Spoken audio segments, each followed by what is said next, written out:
Hi, I'm Ryan. Hi, I'm Aiden, and this is Do's and don'ts of a relationship.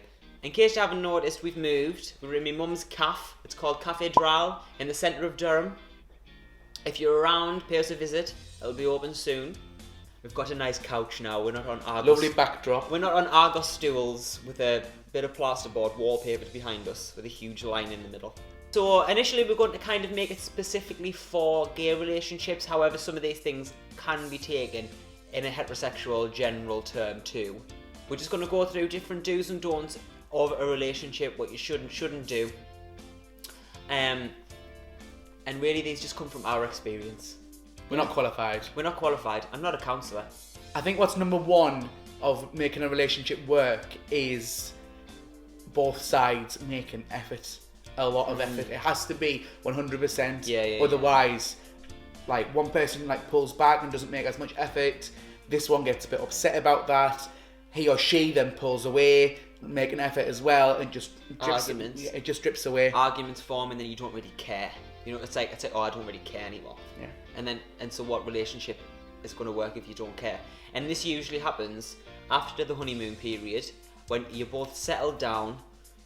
It's the relationship has lost its sparkle. new sparkle. And there's nothing really exciting going on. And that is why, if you put in some effort, and you can keep that spark, you can.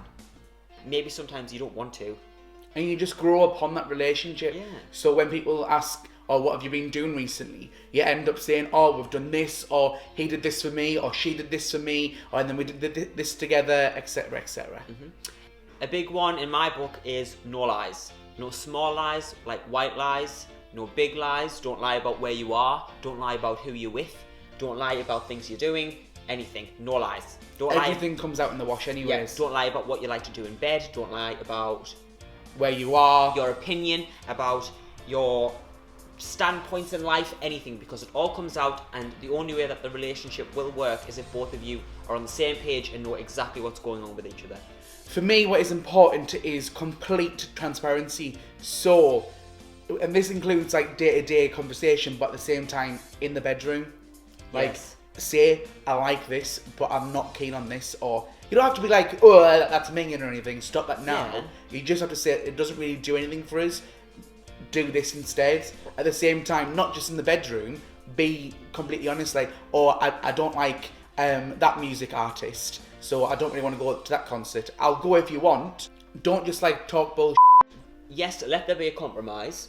So both of you compromise on things. But if you are in a gay relationship, chances are you're in a position where you can find somebody that actually shares your interests. So why, when you have that opportunity, would you choose to be with somebody who doesn't like that? You know, I mean, I admire. Yes, if I was attracted to somebody and I thought that it was a spark, but I don't like to play football, and if I'm allowed to be gay, surely one perk of the many is that I can find someone who also doesn't like football, so I don't have to go to football matches. Hashtag stereotype. Hashtag I don't like sport. Hashtag we never used to do PE. Certainly not. Just sign my own name. Going back to being in the bedroom, if you are in the beginning of a relationship and you think, oh, I'll just deal with it, all that will bring over time is resentment. You'll start resenting the other person for making you do something you don't want to do, and then eventually, what? You snap. So, Yeah. so you're like, right, I just can't deal with that. I've never liked this in the first place. Like, stop it. And then that just causes a massive argument. The next one is fall in love with the person and not the way they look. Now, I am not saying that you can't find someone attractive and fancy them and then go into a relationship. I'm saying so many people now fall in love with how people look like, and it is the worst possible way to start a relationship, because why?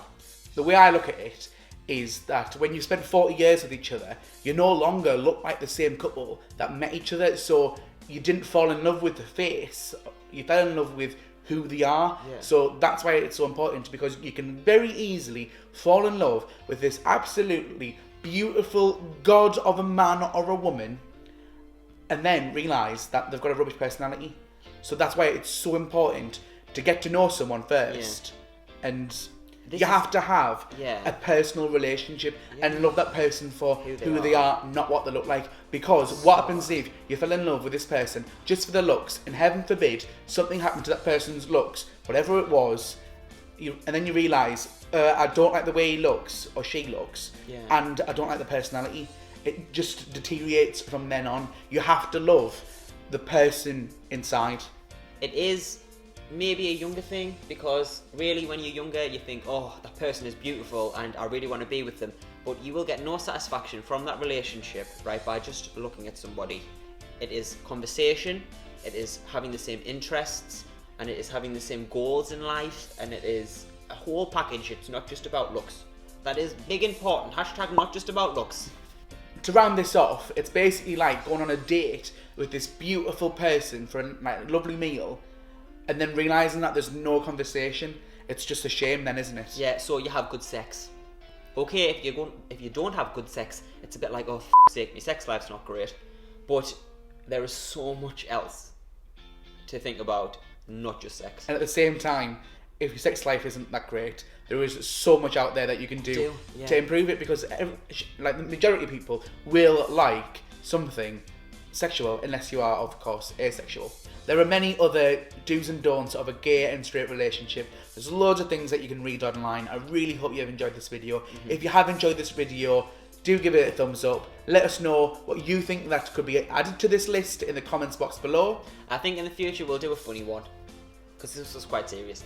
Yeah, but it's nice to just like chat. Yeah, it's nice to chat. So like start a conversation right in the comments below. Please don't forget to like, share, and subscribe. Goodbye.